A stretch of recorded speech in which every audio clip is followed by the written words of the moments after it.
My content is for 13 and up or adult collectors of the product.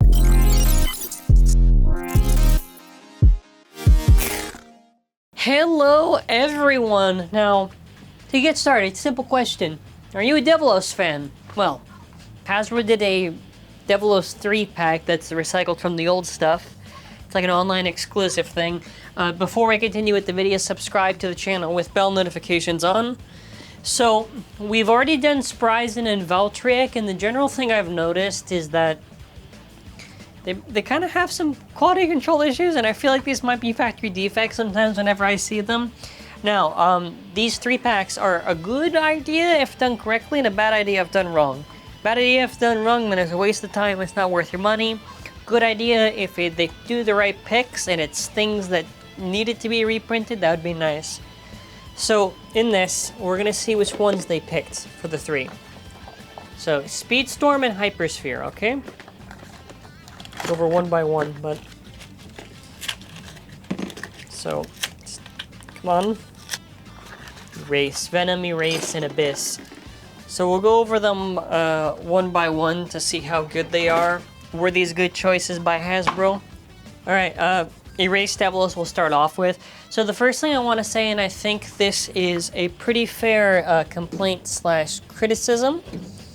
What is Hasbro doing? What is Hasbro doing? If I had to pick 3 of them, why would you not pick Master Devolos? Like, why pick this one? It comes with the really cool Generate Hypersphere. It was one of the ones that was pretty cool. At the very least, it would have been a better replacement for Erase. It was locked in a 2-pack, would have been a nice opportunity. No, they pick Erase Devolos. So even, again, like I said, they can't even be smart sometimes with some of the choices that they make, because they don't care. Both the Devolos chip, by the way, neither of them are dual spin. The QR code doesn't really even matter for this one. Neither are dual spin.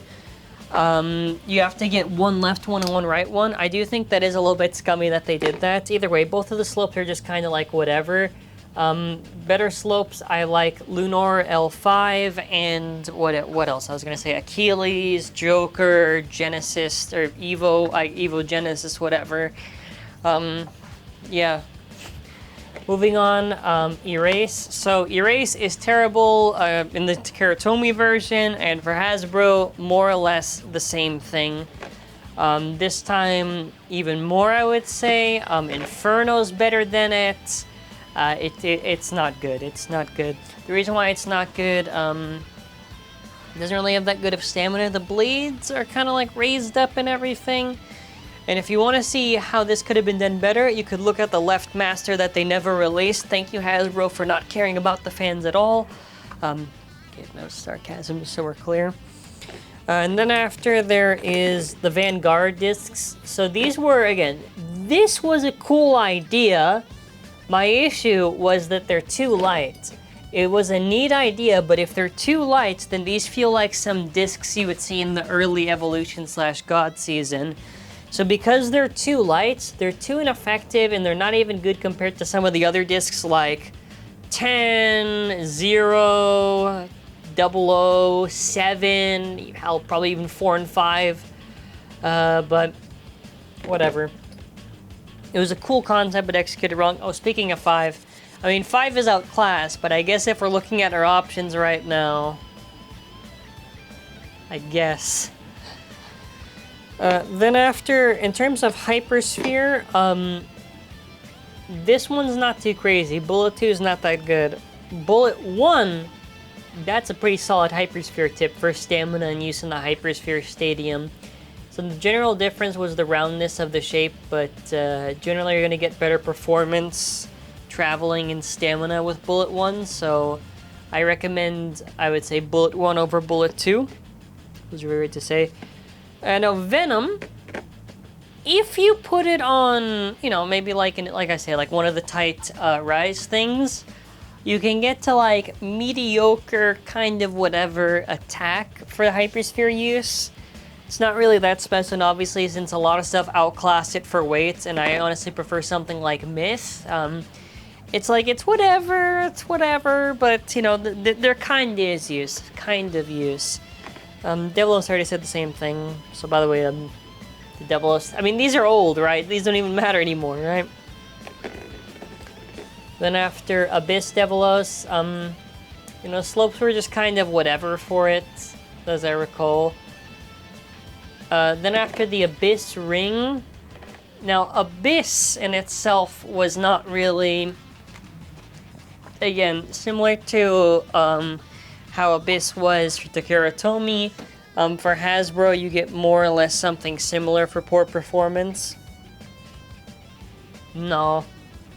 I don't really think there's much use out of this. Generally, my issue with all of the Speedstorm stuff was too tall and destabilized. Hasbro's got to do that Lunar thing where they select Lunar L2, Lunar L3, and they can pick whatever for the third one. As long as they do those two, 3.21, 3.17, 9.62, 9.28,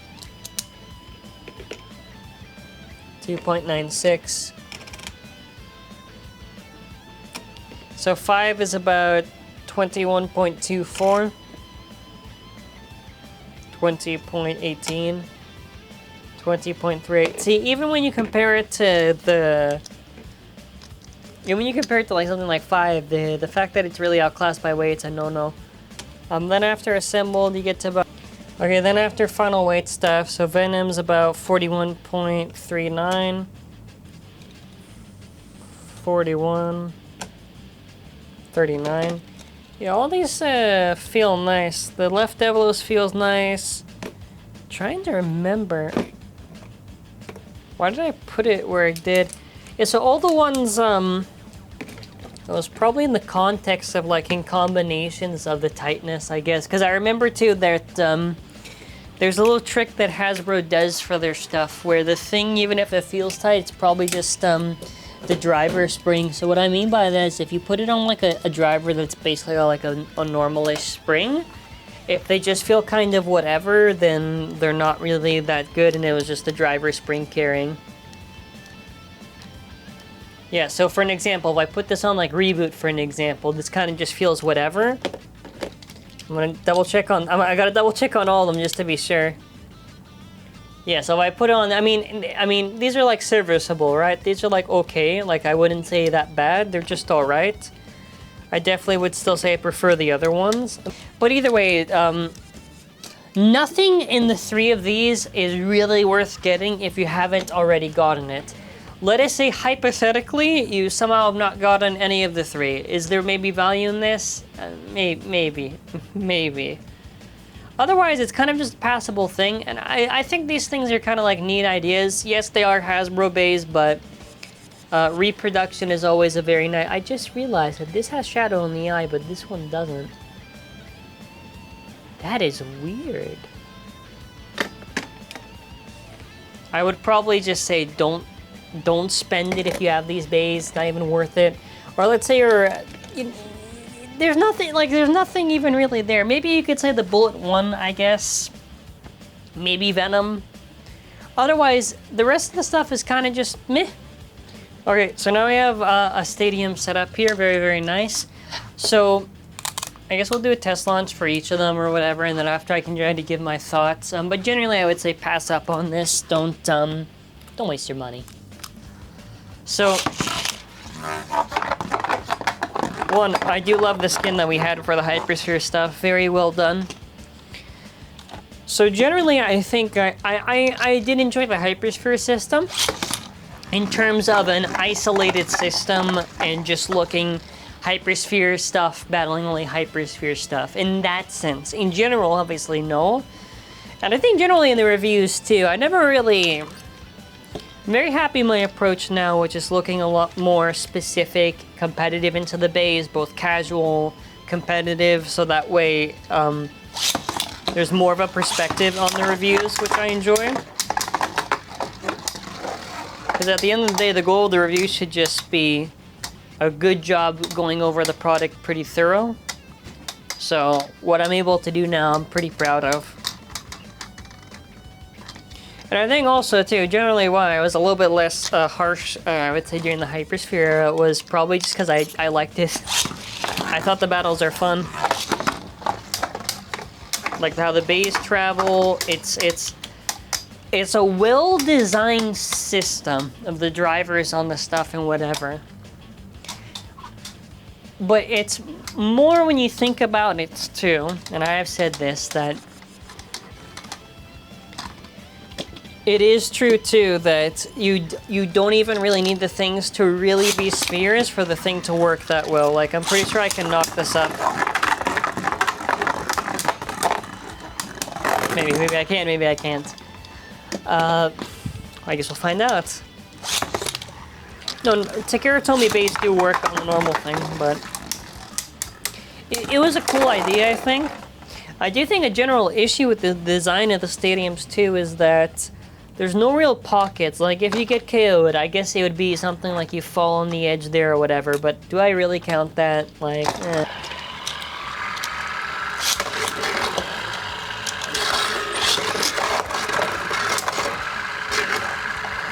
And I think a big issue when you think about, and I've said this already, but with the Speedstorm stadiums is that the beys don't really need to be tall for them to work with the stadium gimmick.